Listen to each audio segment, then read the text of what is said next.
3, 2, 1, go.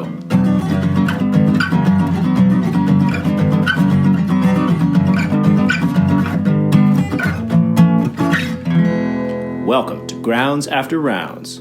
Hell yeah. Welcome to On the Creek. We've already warmed up. If you want that information and that content, you can subscribe to our podcast on make up a site real quick. Make up a site real quick right now. We're making this up. We don't have any behind the scenes or for pay content. You can leave podhub.com. Oh, that's a different site. Leave me $5, folks. Just leave me $5 cash on the computer, maybe a cup of coffee, whatever. I'll give you some extra content. Tell you, I need to start. I was thinking about it on the Printly store or Printful. I can't remember which one we are until we get on the site. We're Printful, but it's all on Printful. Shopify, which I kind of like. Printful's like the back side. Nobody actually sees it. Yeah. A lot of weird words I'm using right now. Sure. So it is behind the scene. The only thing people see is the Shopify front, but Printful is such a cool, robust site on that side of like being able to build the t-shirts and build the merch build the and stuff. store. I'm like, the store, I'm just like, God, there's so many like little things you can do. Brian was right. Brian Meyer, you are a smart dude. Very correct in that Shopify integration is worth every penny we spend. To try and do that on our own, dumb. Yeah. Just pay the monthly, yearly, the yearly rate. And it was like, you want to integrate an app? Yeah, I want to integrate Printful. Shopify did this. It actually delivered me a cup of coffee while I was sitting there. It rubbed my back, it whatever. And then when it was done, and they were like, that'll be $50. I'm like, I've already paid. I'll pay twice. Only 50? Are you sure? Yeah. They were I feel like I'm robbing you. They were awesome. Yeah. It is awesome. Cool. Anyway. But my totally thought was like, I need to look up Grounds After Rounds coffee mugs. I know what kind I want though. If you're gonna is it the speckled one? No, I want diner mugs that are like really thick and like kind of curved a little bit. You know what I mean? They make the coffee taste better. My coffee guru, who is married to Maddie, so Maddie's husband Spencer, only drinks out of, and they have the ones they have in wardrooms or in flight squadrons in they called wardrooms. Oh my god, I can't think of it. What it's called. Doesn't matter. If we're gonna do coffee mugs, I want that style. Okay. Yeah, they're probably gonna be more expensive. Show me. I think I know. I'll show you what I'm talking about. I have one. I drink it in the morning on my way in. We need the giant cappuccino ones. Or the giant cappuccino ones. That's what I drink my water out of every time here. All the kids ask me, like, are you drinking coffee? Did you order a large cup of coffee? Hello. So I married an axe murderer. Yeah. Such a very underrated movie. So good. Yeah. Woman. Whoa, man. Whoa, man. So good. She broke my heart. Something. I can never remember. It was like, you were so loved. Ed? Oh, God, that movie's so good. Okay. Yes, it is. Anyway, we're talking about mugs, Printful. So I married an axe murderer, Mike Myers. Walking it back. He's walking it back. Folks. Here he goes. There was somewhere I was going with this. I don't remember. Anyway. Something about back end, something about Printful, something about the ease of use. Maybe it was just mugs. Pod, and we were talking about the website Pod Hub that people could give extra money and then get extra content. I think I was trying to get to the coffee mug. And then maybe we should do like every time you leave us a review or leave us a comment or something, you can enter a raffle and then we'll announce the winner on Rounds After Rounds. Or you can just buy them. Either way. Cool. Fun times down here on the creek. Fun times. Cool. So all the we had a good little pre-pod. We actually know where we're going. Yeah. It's gonna be a train wreck, folks. So if you're not in the mood for non sequiturs, what episode is this? 166 coming up. If you haven't grasped that this is occasionally a train wreck, and by occasionally I mean normally a train wreck, but we're all over the place, and it's a good.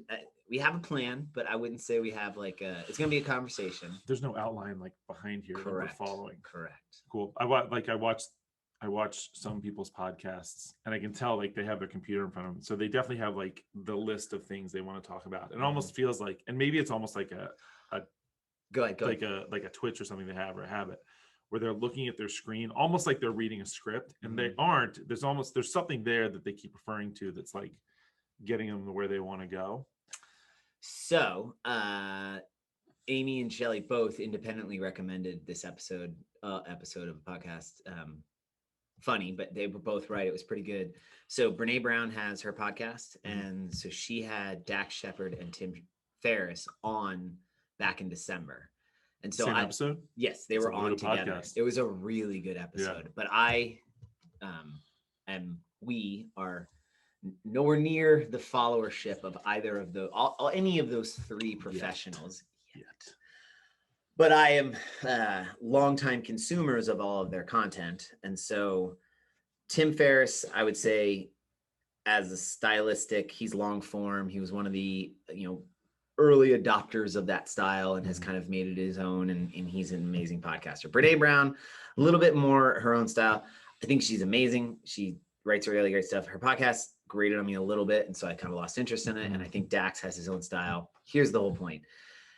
She asked them a question about why they chose or how they chose to enter into the podcasting space and the styles that they took. And Dax, being dyslexic, does not have notes. He does a bunch of research, but he wanted it to be distinctly more conversational because that's what he brings. And he's like, and I know if people get annoyed because I'm relating everything back to me and I'm always talking about me with the guests, he's like, yeah, guess what? That's me. Like, that's who I am.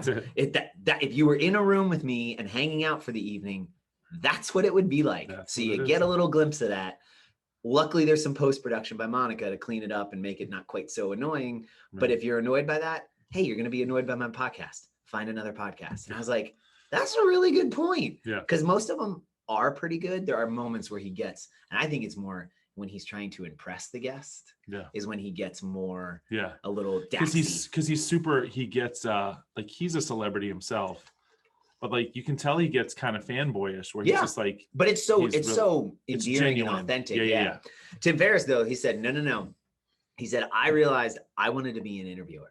He's like, because that's more of his skill set. And so he has very detailed notes. He gets to where he's he has an outline. He knows very much so. And then Brene Brown, I forget what she said, but in the interview itself, it was almost like Brene Brown and Dax sort of canceled each other out in a positive way. And Tim Ferriss is just sort of Tim Ferriss. Yeah. And so they kind of, which I find that's interesting. I referred to Brene Brown and Tim Ferriss by both first and last names, and Dax just as Dax. Right, because I've never listened to Brene Brown's, but like I wonder what that is. Well, I wonder part of that too is like the Dax Shepard podcast. But it's not the Dax Shepard podcast. It's Armchair Expert with. But Dax's name almost nobody else is named Dax. I mean Dax Shepard ''S's podcast. Yeah. Like because it's a more conversational like. Maybe you feel more like one-on-one with him where it does like you are whereas the Tim Ferriss one, you are very much the audience. Yeah. And so maybe that's why it feels like very much so. And Brene Brown is Dr. Brene Brown. And so I feel very like, I must keep that formal because I mean, she's like wicked smart professor, like a little intimidated. Yeah. Exactly. And she's from Texas. So it's like even more intimidated. People from Texas. So anyway, what were we talking again? Where are we going? Styles of podcast. So it got me thinking, what do we bring to the table? Like what was ours? And I think our origin story of why we started this is the thing that was the originality is that I coach mornings, you coach afternoons. I mean, shit, there are weeks we go, this is the only time in the week that we see each other. Yeah. And so this podcast became a like non-negotiable. We will sit down, we will catch up, and we will catch the audience and our community up on what's happening and going on. And if no one listened to it, like, it didn't matter. It's still that's right. And it was awesome, and it has served that purpose, continues to. And I like so all to loop back around and put the closure on. Yeah. Today's episode is legitimately a conversation. Yeah, and it's a conversation that was started between us and the rest of the staff and the other coaching staff members,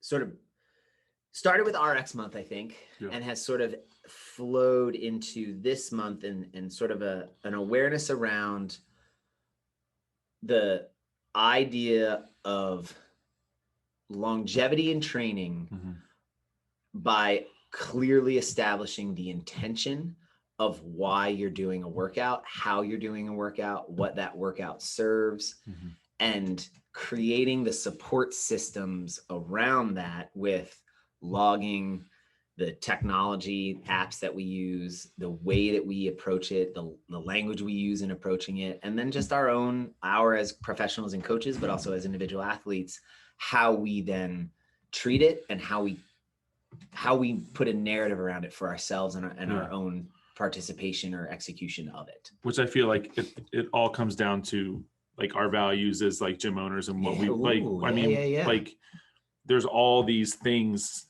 in motion, and at the end of the day, it needs to make sure it meets up with what it is why we opened this gym in the first place. Totally. And, so here's the deal. And that was a lot of like talking around this thing.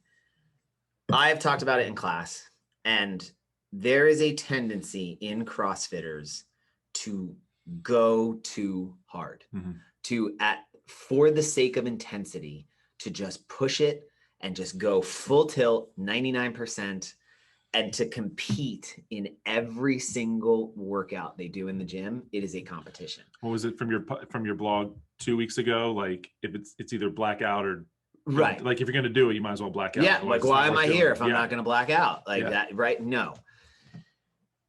And so you can be competing. You and I could be doing a workout, and we actually sell this. Like we kind of sell it a little bit with the infinitely scalable aspect that you and I, regardless of our current fitness states or experience, CrossFit should be malleable enough that you could scale and modify. I can scale and modify.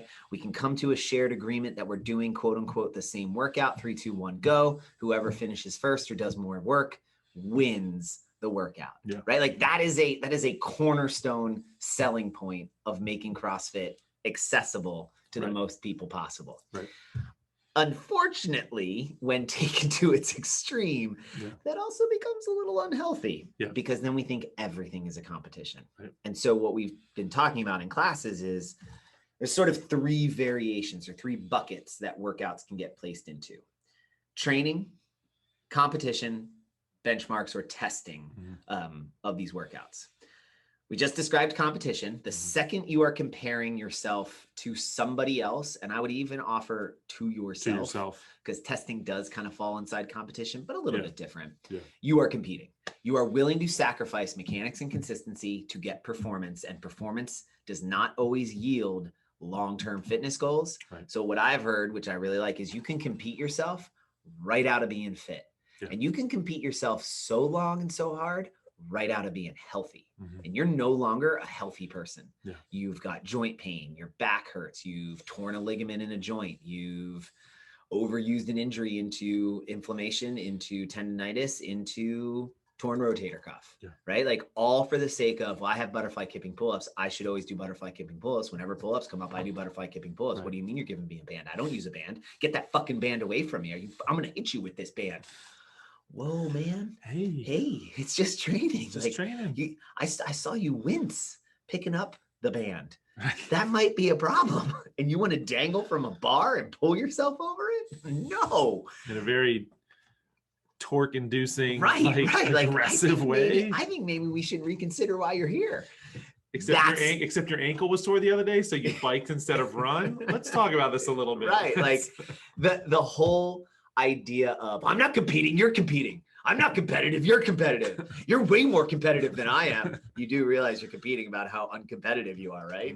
Like we are competitive people. It is okay. It can be healthy, but we let it get too far. And we'll come back to the systems we create that sort of bias us towards that. Training, we should be doing training 99% of the time, right? Like that's yesterday's workout or Tuesday's workout with the AMRAP. Even today's workout with the Wednesday's workout with the row, the burpees, the dubs, and the snatches, right? Like it's fast and furious, but damn, we did a lot of skill and practice and training. And it's the last like 7 minutes of the class. You're going fast, but you're putting all that stuff you worked on into practice in some sort of intensity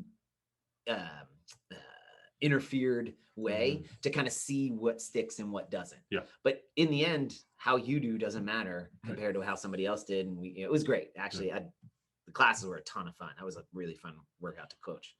We're going to do a gymnastics hero WOD. It's absolutely ridiculous. It's one of the most ridiculous, most fun. The other one that is a little more ridiculous is Griff, which is the backwards run. Yeah. But if you think about it, like that's constantly varied. Like, I love the post of it was either, who was it? Genevieve that was doing you had the video Courtney. I had it in the pseudo false script. No, you had her doing her candlestick. The candlestick. Right, shiznits that CrossFitters do or something, whatever that hashtag was. I loved it. Shiz CrossFitters do. You gonna make fun of my no-handed burpees? Fine, here you go. Make fun of this. Effers. Yeah, exactly. So I like Griff because it is weird and we don't do it, but running backwards, unless you're on a track, very dangerous. Don't do it unless you're on a track. Right. And even then, do it on track. Like not a lot of people are there. I had my teens run backwards during the warm-up yesterday. I had them do 100 meters out, 100 meters backwards. And they're like, why don't we do the whole thing backwards? It's like, first I was like, well, you can see cars coming. Like, I want you to see the cars coming and they're coming back. And but it was also like a couple of them started coming back, and I was like, guys, curb. I'm like, watch your feet. It's like one was enough. Enough. We're done. Whew, that was close. And there's another one with bear crawls and burpees. Marston. Or because it's broad jumps, bear crawls, and burpees. I should remember burpee broad jumps. Yeah, it's burpee broad. It's John Klessinger and I did that one together for the first time. So as soon as we remember it, funny story about that one, and I won't go off tangent. So why not? Because we all we got a tight timeline here. It was Phil. I think it was Phil, Ren, and I did that workout, and we all did. And you do it with a vest, right? So you do it with the vest. Right. And I think it was it 30? How many meters was it? It's 5 rounds of X meters of bear crawl and then X meter of burpee broad jump. Yeah. And it's every 3 broad jumps you do a burpee. Yes, something like that. That. And then let's say it was 50. Let's say I think it was 50 feet. Yes. So I think it was 50-foot bear crawl. It was just long enough that we could do it inside at Annapolis, former CrossFit. Right. Annapolis. So it's 50 feet, right? So Jason, Phil, and I decided we're going to do that workout. And I'm sorry, Jason and I decided we're going to do that workout. So we're doing it, and it's taking us forever. It was long. And we saw a video, like a firefighter in his full turnout gear did it in like 12 minutes. Okay. We're going on like minute 27. And we're like, what the hell is taking so long? You did 50 meters. Shandy comes walking in. And Shandy goes, what are you guys doing? And we explained at this point, Phil's like puking outside because he was hungover anyway. And he goes, you guys know it's 50 feet, not 50 meters, right? And we were all just like, no. We've done it 3 times already. It was like, oh my gosh. But we all 27 minutes in, we're like, who did this? How on earth did someone finish this so fast? Oh, what was it? We'll come back. Yeah. We'll think of it. I feel like it starts with an M. I think it does too. I think you're right. Anyway, so competition, training, those are the 2 benchmarks. Observable, measurable, repeatable. That's sort of one of the hallmarks of CrossFit. That's how we see change or improvement or degradation in our fitness. That's how we test the methodology's efficacy. Because if we do the same thing a couple months later and we've been very consistent in our training and we improved our work capacity, then you can honestly say, oh, the methodology is doing what it's supposed to do, which is improve my work capacity across broad, modal, and time domains. Bam. Okay. Did it. That's what benchmarks do. The problem often that people run into with that is when they don't improve on the benchmark, they've also not done an effective job of tracking or measuring all the variables. Right. Anybody who's tried to write a protocol for a controlled study, a scientific study, realizes that you can't test more than one variable at a time. Mm-hmm. So if I'm doing Murph this year and I did it last year, but last year I did it in Florida and the mile run was around a track and the pull-up bars were 15 feet away from where I had to do my push-ups and squats every round. right? Like all those variables are different. And then I do Murph this year and I'm 2 minutes slower. Right. It's a different run route, different positioning, blah, blah, blah, blah, blah, blah, blah, blah, Yeah. blah, blah, blah, blah, blah, blah. So that benchmarking something and using that as a test for your fitness oftentimes needs to be qualitatively assessed, where you are taking into account, are you older? You are older, clearly, because it's a year later. Sorry. Are you? So you said about Sky's birthday yesterday. She's as old as she's ever been and as young as she'll ever be. There you go. That's very cool. Very philosophical.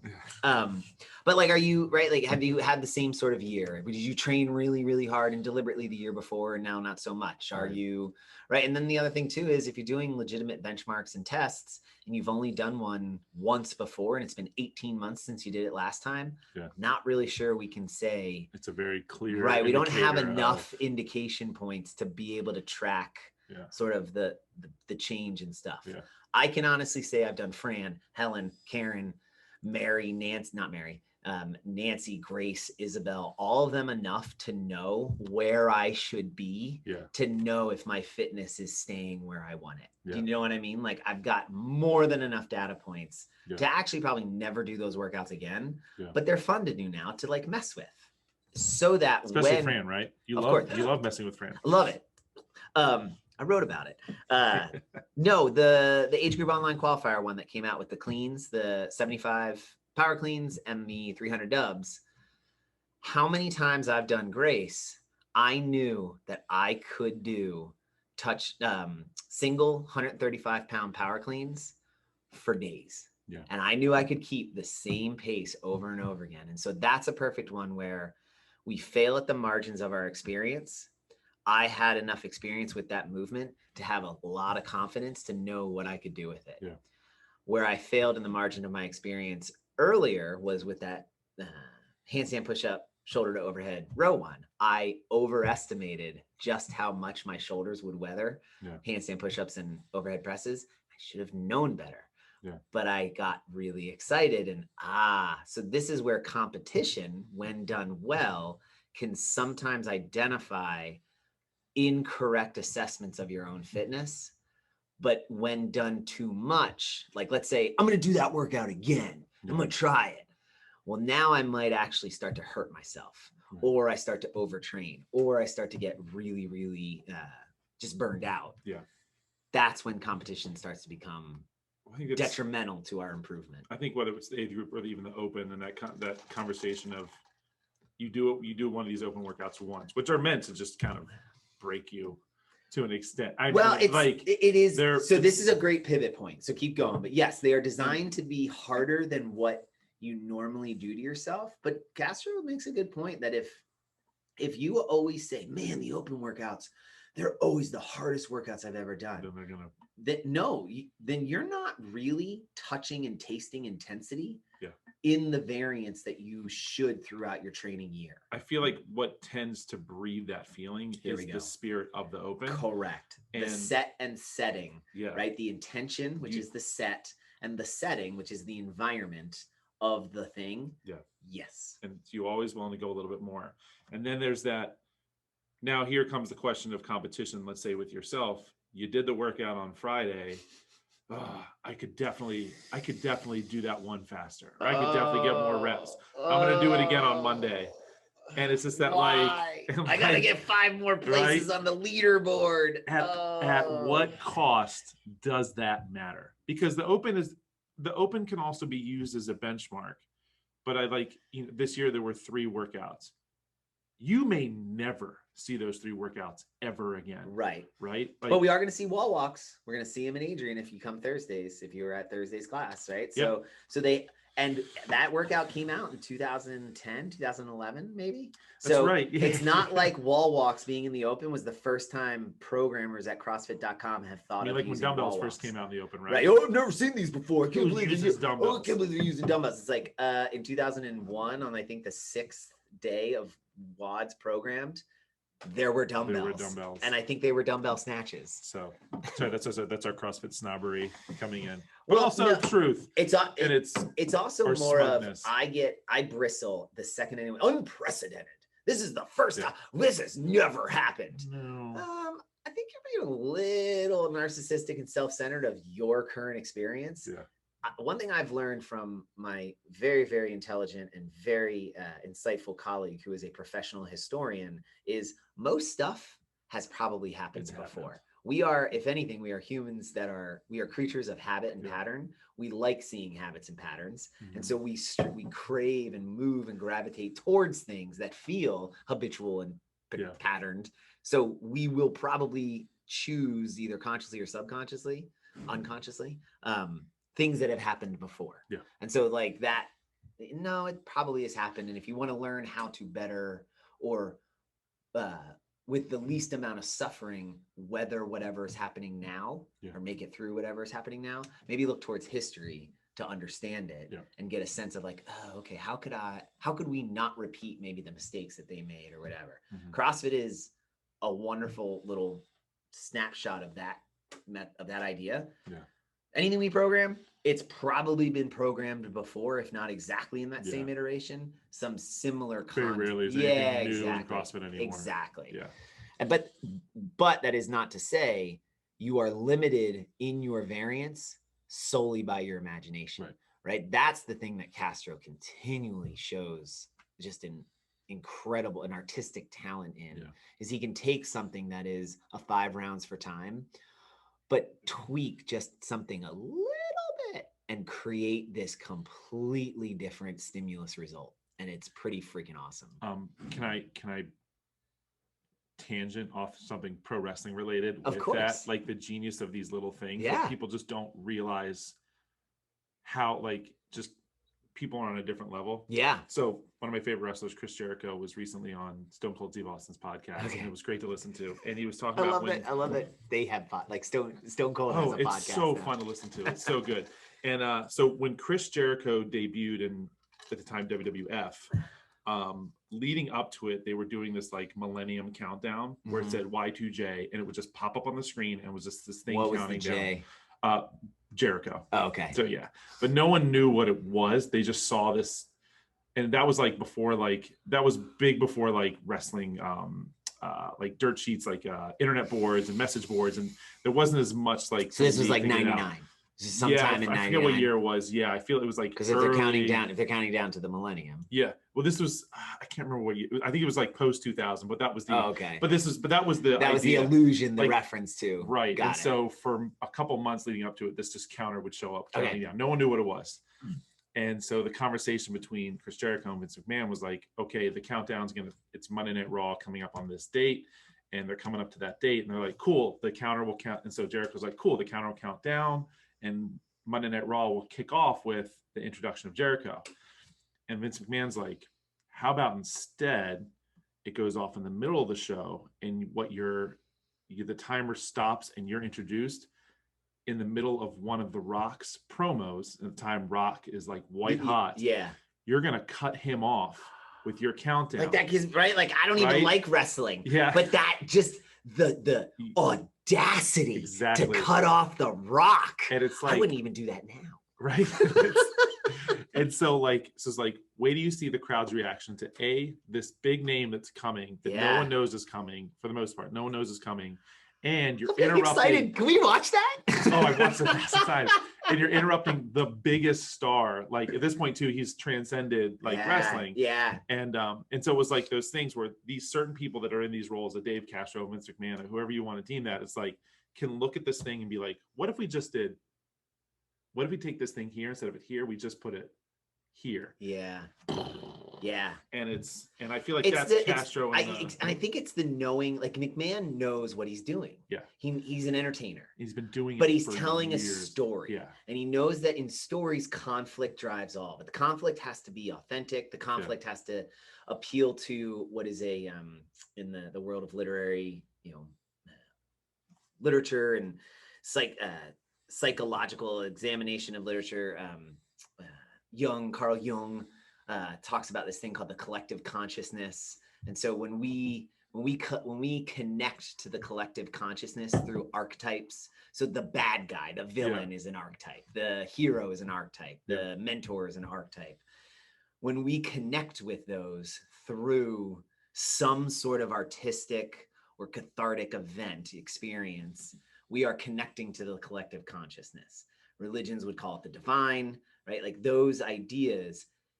Vince McMahon, also probably knows to tell the best story, I need to create a conflict that elicits that feeling of connecting with something bigger. Yeah. And so the second you have, nobody likes, we may say we like it, but nobody likes somebody always being on top of the mountain.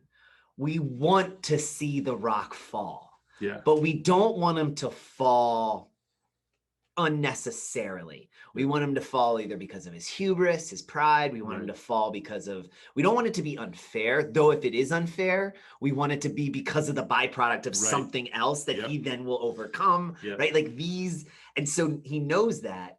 And was Jericho a good guy or a bad guy? He was a bad guy. Okay, perfect, right? And Brock was the good guy. And so there's like, and then there would have to probably be, I'm assuming at some point, Chris Jericho probably then switched.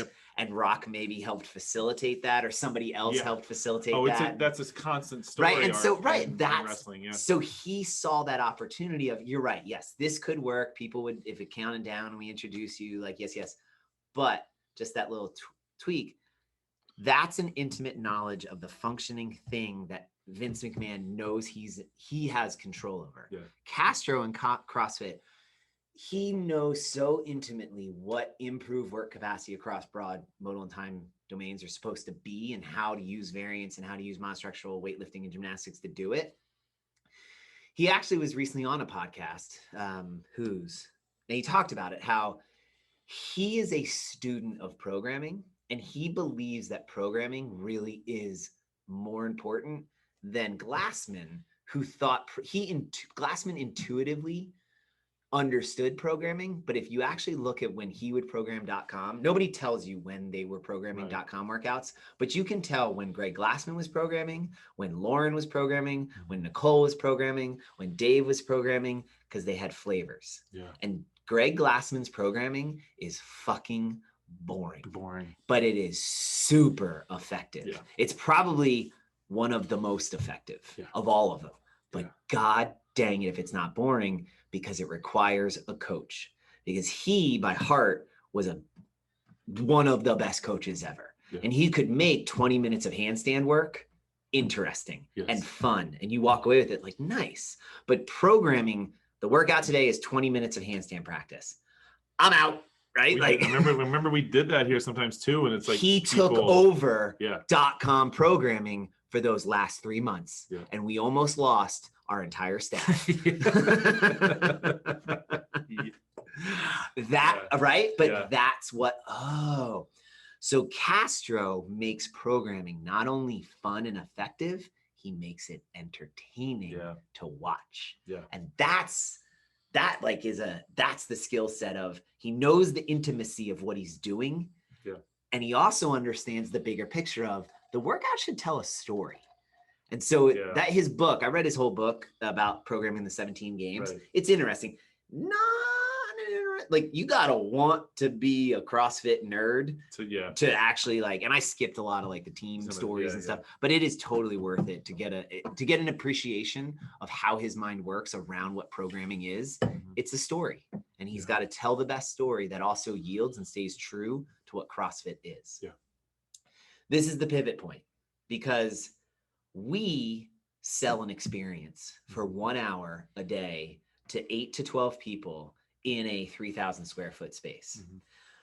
When we create set and setting, intention is set, mindset. So the intention of the workout, setting is all the stuff around it.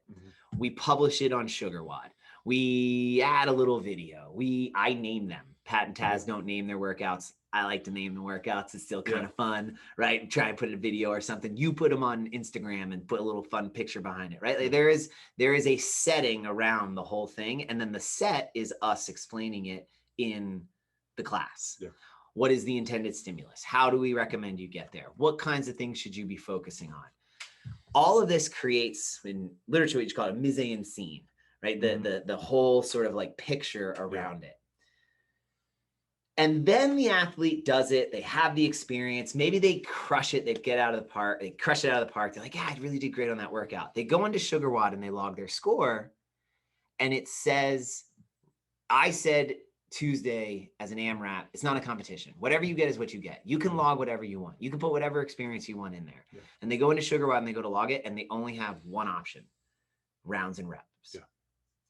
So everything we've been telling them is now not supported by the thing that we're telling them to log as their record of history. Mm-hmm. That is what part of the conversation we've been having as a staff is there a more creative and more open way to create a system that allows, I don't want to log rounds and reps. I want to log just a smiley face. Yeah. You want to log rounds and reps. My smiley face, when I log it, somebody who maybe me and a guy that usually comes to 515 or 615 go back and forth, and we use each other as training partners to gauge off of each other. And I log a smiley face and he texts me, what the fuck, dude? What the hell am I supposed to do with that smiley face? And I say, read my comments. I had a lot of fun. Yeah. You should try that approach or whatever. The Andy's who I can think of, like a lot of times when we would log on CompTrain, which was actually why I started getting disappointed with CompTrain, is because I started competing myself into every day was a competition to try to get to the middle on the leaderboard. Yeah. And these are thousands of people. Name. No shit, right? But that's the intended stimulus and audience for that. You are doing that programming to do better in the competitions, the open, the regionals, the games. CrossFitter. Exactly. Yeah. We aren't. I would say the majority of us aren't. This is where everything we're trying to do to create more room for people to use what is up on the board doesn't matter, but how they use what is up on the board. We have a couple other things that we can keep tweaking and evolving to allow all of that to be supportive of each other. I would say SugarWOD does have a way that you can do that, but it's very cumbersome. It's actually not. So that's, and I haven't messed with it. Where you log it, you just log it yourself? No. Oh, yes. That is extremely cumbersome. Yeah. So, but let's say, the workout today, just the bar, 3 rounds for time, row 150 meters, 8 burpees, 20 double unders, 6 hang squat snatches. So I hit log results and it is minutes and seconds. Yes. But I could have set this up on the back end for that to be just a text. Yeah. So somebody could still write in there their time if they wanted to. And then in the comments, write whatever they want. Somebody could have just wrote in there, got her done. And then in the comments, written whatever they wanted to. And so when it shows up Someone could have written, I love the new ropes. Right. They are pretty. It's fresh and new. Well done. When I look at the leaderboard now, which you guys can't see because that's too bright. When I look at now that's not on. When I look at the leaderboard, it's going to be all kinds of different answers. Yeah. And let's say me and notional, Jerry here, he and I definitely want to keep track of each other because it's just a healthy training partnership that we're doing virtually. We could I could write time on there. He could write time on there. I can find it. Bam, bing, bang, boom.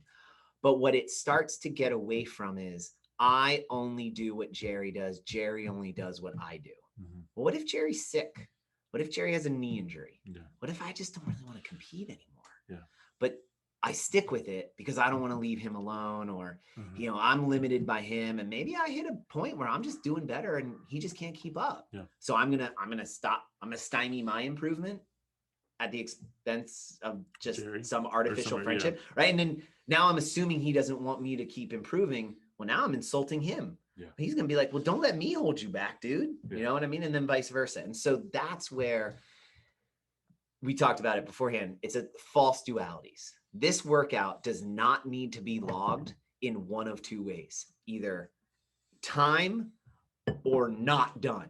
Yeah. That's what we've created is a false not duality. DNF. Right. Well, but maybe it is. But maybe it is. Yeah. Like that's the problem is right now it's a false duality of it's either rounds and reps or you didn't do it. Yeah. Well, no. What if I did it, but I didn't really care about my rounds and reps? Well, I could write that in there and I could still put the rounds and reps. What this creates is if anybody did want to then export their stuff from SugarWOD, it would still be sortable and seeable and lookable and repeatable and observable and measurable and blah, blah, blah, blah, blah, without having to do what we thought, which was create their own log. Now, here's the deal. We do Grace. Grace will be logged with a time, because that is a benchmark. That is the test. That's the grade, the measure, the thing we're looking for. Yeah. As an athlete, it's my responsibility. If Grace sends me into an emotional downstream, anxiety driven attack of just, I'm a puddle of myself on the floor, call me, we'll have a conversation. Perhaps you don't come that day. We'll talk about it. Yeah. I've been there. Yeah. But B, it might be worth exploring, like, why is this workout doing this to you? It's just a workout. It is not a thing. If there's other stuff, like, I legitimately appreciate how this can be a medium to uncover other things that might need to be talked about. Yeah. Or if it's, hey, look, I'm just going to put 0, 0, 0 for my Grace this time around, and I'm going to write in what I actually did. Yeah. Great. That's another data point. Yeah. So but I would say from a benchmark standpoint, it is still just a system. What I do like about SugarWOD is even if you did put in 0, 0, 0, and then in your notes, put some sort of data points, when Grace shows up again, it will tell you, it says like previously did Grace on this day. It's so simple to come back to it and see, well, here's where I was last time. Exactly. And that's the garbage in, garbage out element that, okay. Yeah. Now there's this collaborative kind of shared responsibility that we have the responsibility of creating a setting. I think we're doing a really good job of creating the mindset and the intention. Yeah. We have a responsibility to create a setting that better supports more people's desires of what they want to get out of it. The person using it, doing it, also has a responsibility to say or to recognize or to appreciate they have to also try, meet us halfway, express a confusion or an uncertainty. What should I log here? John O'Neill, best ever, right? Goes to log something in SugarWOD and says, hey, you said we were logging 3 scores. There's only one spot to put my thing. What's up? Right? Because he wants to, he's a pretty damn good rule follower, but he's also I think from me understanding, he appreciates the importance of consistency in log keeping, and that over time you can see patterns if you do things correctly in little chunks along the way. Yeah. So when he calls that out, it's good catch, whatever. That's the recipient. Like, hey, Jack, you said we were going to log this as a text, but it's times and it's minutes and seconds here. Right. Like, sometimes they slip through. Yeah. Like it is still human run and human error. There is human error. And then my last thing on this, RX and scaled, we're working on it, right? SugarWOD's working on it. I don't know what it's going to look like in a new release or whatever. If we could remove that completely, I would love it. It's not there yet, but I would generally default, if you like, should I mark this RX? Should I mark it scaled? Default to marking it scaled, right? Like nobody cares. Nobody really cares. No. I think at some point too, because this was some of the thoughts I have, is that at some point it's us, it's what are we, like I said, it comes down to our values as gym, and what do we talk about as gym, and what do we constantly preach? Like RX and scale, whether it says it on SugarWOD or not, like it's what we talk about all the time. Like the RX and scaled are these almost arbitrary things. Like at the end of the day, are you hitting the stimulus that we talked about in the WOD brief, when we talked about as you were setting up your workout, as you were setting up your scales, blah, blah, blah, blah, blah, RX scaled. And I understand it's hard when you look at it and you see RX scaled on there. It's like, well, he just said this, but this app says this. Yes. Okay. That's the confusion part. Yeah. Cause we all want to do it right. Right. Right. Like I want, hey, you did it right. I want the pat on the back, right? I am a simple little monkey. Yeah. And like, I want that social feedback of being liked. Yeah. And I crave it, whether I want to say I crave it or not, I fucking crave it. And so when I get to mark that little RX button and the thing says, good job, and I get like a fist bump from somebody, I'm like, right? Like, so let's, like, we all know it. It's the Oreo cookie. Like, I know Oreo cookies are no good for me, but you put one in front of me, it's gone. Put one in front of me, I'm going to ask, where's the rest of the row? There was a whole row. So we're trying to limit the amount of Oreo cookies that we're offering each other in this process. Yeah. I was going to say, I see RX and scaled as shorthand, really, because the other day, yesterday's, the lunges and the pull-ups. The pull-ups. RX weight was 135.95. And that is simply, I could have written medium. I could have written medium light. I could have written heavy. It's not supposed to be heavy. Yeah. 135.95, still in the world of benchmarks of CrossFit, is a medium load for something like that. And so, again, sometimes laziness, sometimes forget. I could have just wiped that out, but I forgot. And so it stayed as 135.95. I didn't in the notes.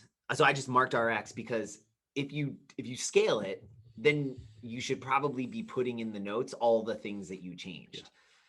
Marking RX removes, for my own record keeping purposes, I can just look at what was written and say like, okay, right, it's self-referentialing or self-referencing what the workout was prescribed as. Right.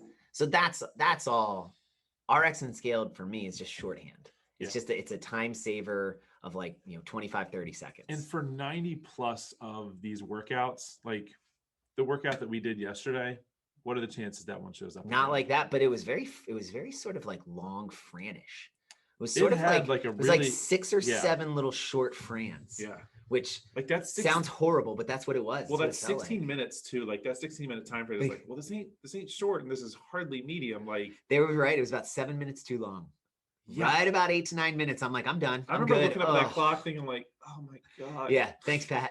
Yeah, right. Nailed it. But that's one, like, if anything, it's the RX and the scaled, like kind of going back to whether you're putting times or reps or whatever, like benchmarks, like the RX and scaled for benchmark, that button may become a little bit more important there. But again, shorthand. But right, it's shorthand for you. So, because are we talking about a master's athlete? Because in the day and age of the open with age groups, scaled with lower loads are now RX. There was this one day I was looking at lighter loads. Someone, I want to let's say like John O'Neill. Let's say it was John O'Neill. Just for the purpose he's apparently he's a logger. Yeah. And a logger. And he put, and let's say it was some workout where he used for a thruster, he used 65 pounds instead of 95 pounds and marked RX. And then someone, let's say like Trevor comes in and Trevor's like, well, John did 65, but it's 95, but he marks RX. Well, if this were like the open, him being a master's athlete, his weight RX would probably be 65 pounds. Yeah. And so you're right. Like it's more experiential. Like there's so many different variables that come into play. It's shorthand for what you want it to be. Yeah. And I think that's what SugarWatt is working on as an application company. Yeah. To remove that RX and scaled as the last thing that is a required button to push to log your score. Yeah. I bet you they are trying to figure out some way to, because is there a way you can just log your score? Like RX and scaled are there for you to press, but I can also hit save without hitting exactly. it. Yeah. And so I think, as simple as that sounds to us, their art is that they have figured out the cleanest workout tracking program on the market. Mm-hmm. Beyond the Whiteboard is great, but it is pretty cumbersome. Yeah, like really you've got to do a lot of data entry each day to get the same, and I would argue not as robust results that SugarWatt gives. Yeah. It's like I can track how many times have we done thrusters. I can track how many fist bumps. You know what I mean? Like, oh, but Beyond the Whiteboard will tell you whether or not you're a tiger or an eagle. So that there are people that love Beyond the Whiteboard, and there's things that are integrated with Beyond the Whiteboard. Yeah. I would say when I used it, I was just like, oh my God, I don't have time for this. Like SugarWatt has figured out the balance between just enough info. Even Beyond the Whiteboard has the Met Pukey button. No, that wasn't there. Yeah, there's one like you have. So it has Met. Oh, I do. I remember put the that. workout. Put your time. Yeah. Was it RX or scaled? Did you meet Pukey? And then any extra notes. Still like out of context, so inappropriate and like so like unnecessary. But I get it. I get where it's coming from. Yeah. So. Cool. So that is yeah. I think in this context, my last thing to say on just the zooming back out.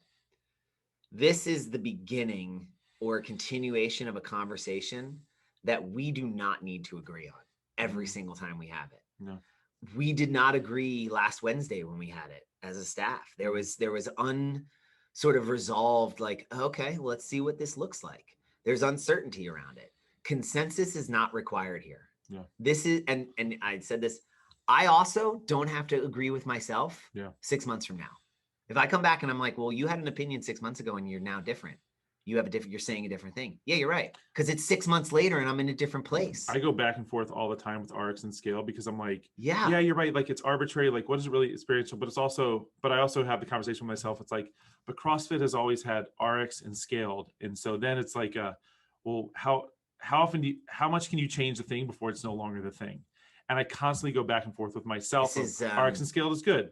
RX scale is not necessary. The ship of Prometheus, it's a Greek sort of myth or legend of as Jason and the Argonauts were sailing through their adventures, they would replace one board at a time of their ship, and by the end of the journey there was not a single board remaining of the original ship.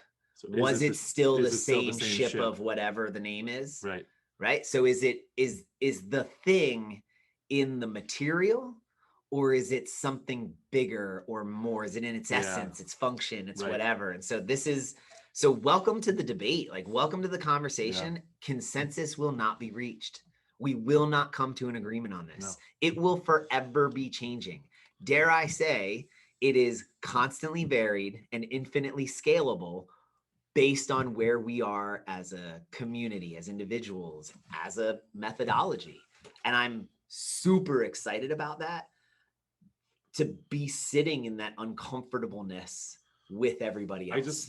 I like and you can argue with me or not, whether in a world where people are struggling to think, like just react and not think. And now this is you got to think about it. You got to think about it.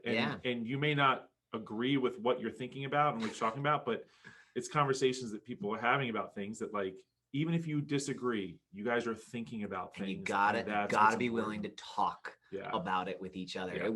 There will not be one answer. Nope. And your answer may not be the one I wanted, but it might be the one you needed that day. And at the end of the day, when I want your opinion, I'll give it to you. In all honesty, like, it might be a day where you will look at me as your coach and say, I get what you're doing. I just need you to tell me what to do today. And I will say, I hear you. Put 2 10s on there. Let's call it a fucking day and start cleaning. Right? Like that. I'm on board with that too. But there may be also days where I will say, not today. I'm not going to tell you what to do. You've asked that too many times. And so, like, that's coming here long enough. Like, that's the beauty of this. Like, we get to do this over and over again. And that's the journey that will sustain us for the next 10, 15, 20 years.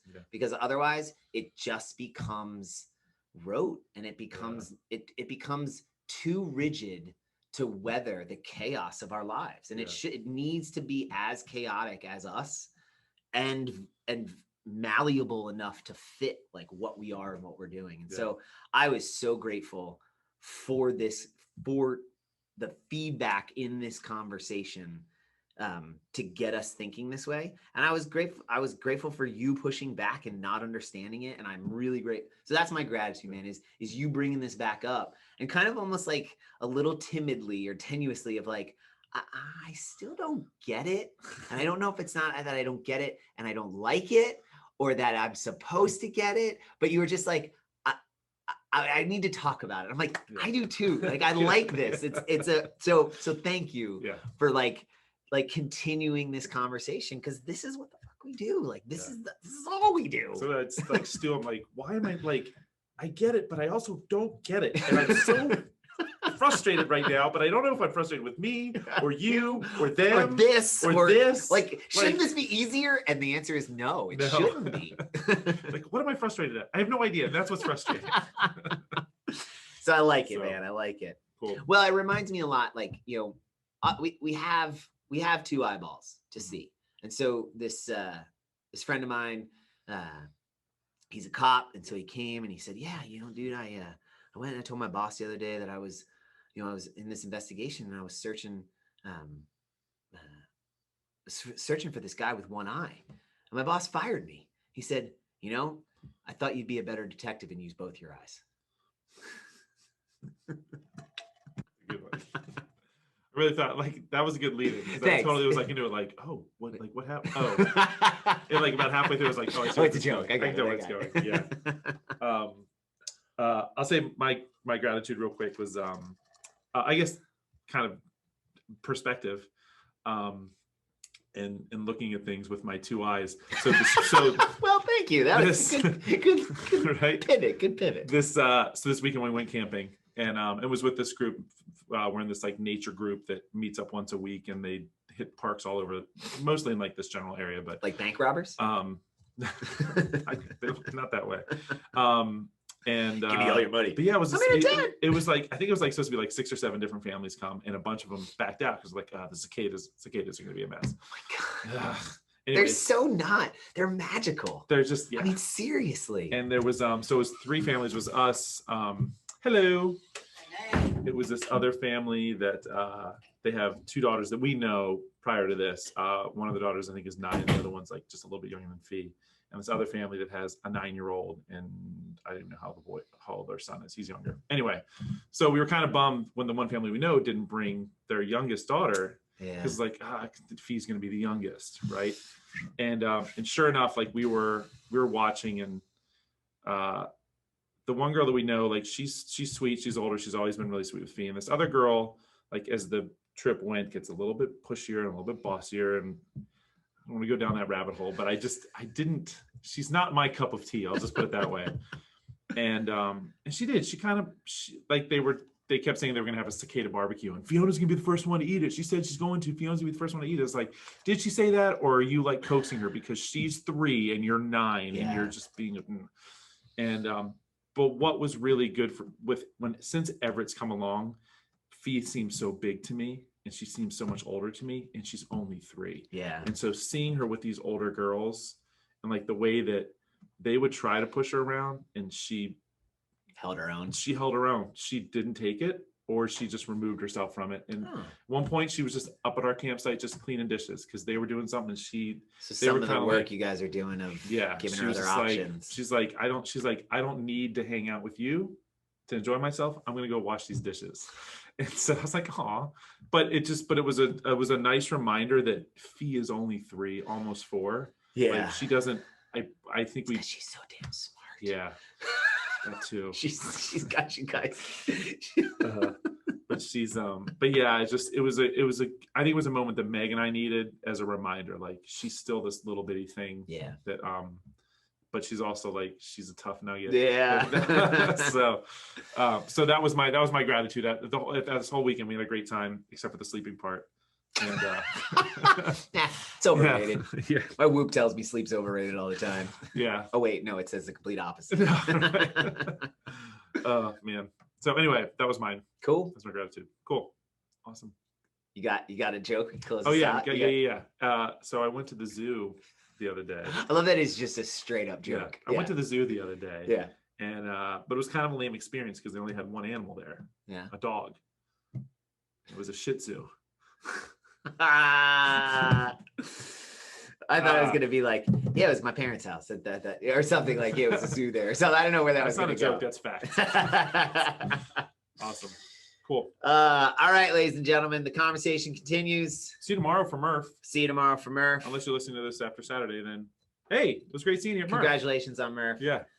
But either way, all of that stuff happens down here on the creek.